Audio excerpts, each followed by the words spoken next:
Coucou les petits loulous, j'espère que vous allez tous très bien. On se retrouve aujourd'hui pour une nouvelle histoire.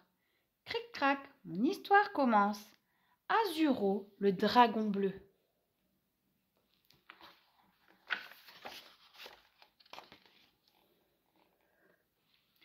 Il était jadis une caverne aussi profonde qu'obscure dans laquelle vivaient de puissants dragons. Dans la noirceur de cette grotte naquit un étrange dragonneau. Tous les dragons étaient d'ordinaire rouges, noirs ou verts. Or, ce bébé possédait des écailles d'un bleu azur des plus scintillants. Ses parents décidèrent de l'appeler Azuro. À l'école, Azuro subissait chaque jour les moqueries des autres enfants dragons, si bien qu'il ne voulait plus y aller. Tout en les réconfortant, sa maman lui expliqua qu'il le fallait. En bon dragon, il devait apprendre les deux choses les plus importantes dans la vie d'un dragon. À voler.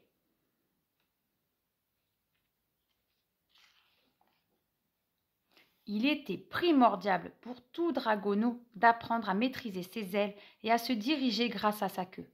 Habituellement, cet apprentissage était très long, mais Azuro parvint à s'envoler dès son premier essai. Sa maîtresse était très fière de lui.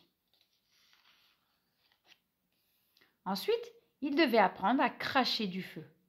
Malheureusement, des narines et de la gueule d'Azuro ne sortaient que de l'eau. Les dragons anciens se réunirent et décidèrent qu'Azuro faisait l'objet d'une terrible malédiction. Aussi, ils lui ordonnèrent de quitter la caverne pour ne plus jamais y revenir. Après un dernier baiser à sa maman, qui cachait difficilement ses larmes, Azuro déploya ses ailes et s'envola vers l'inconnu. Le vent et la pluie s'étaient brusquement levés, rendant le vol si pénible qu'Azuro décida de s'abriter dans une forêt. Puis, le ciel sombre et menaçant finit par laisser place à de jolis nuages. Azuro marchait péniblement dans la forêt, se cognant contre les arbres et les rochers.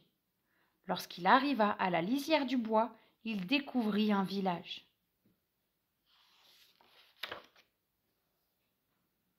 Bien dissimulé derrière d'épais buissons, Azuro observait les villageois. Les enfants jouaient dans la cour de l'école, la boulangère préparait le pain et les viennoiseries, le facteur distribuait le courrier et le maire enfilait son écharpe tricolore. Azuro s'était attaché au petit village et à ses habitants. À force de les observer, il les connaissait tous. La petite blonde qui jouait avec ses jolies couettes, le facteur toujours pressé, la boulangère dont le rire résonnait dans tout le village.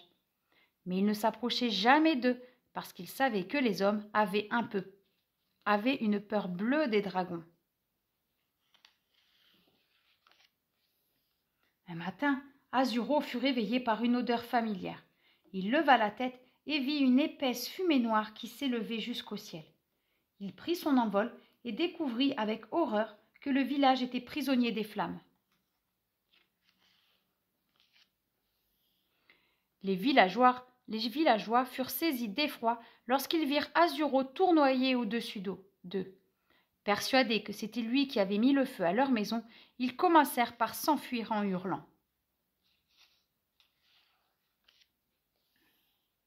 Ils n'en crurent pas leurs yeux lorsqu'Azuro cracha des litres d'eau sur les maisons en feu.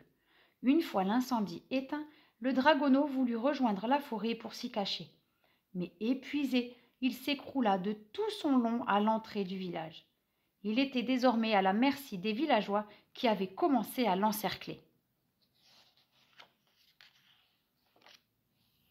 Pourtant, les villageois l'acclamèrent et l'aidèrent même à se relever. Ses forces retrouvées, Azuro aida à la reconstruction du village qui était presque entièrement détruit. Et quelle surprise! On lui bâtit même une maison. Pas n'importe laquelle d'ailleurs. La caserne des pompiers.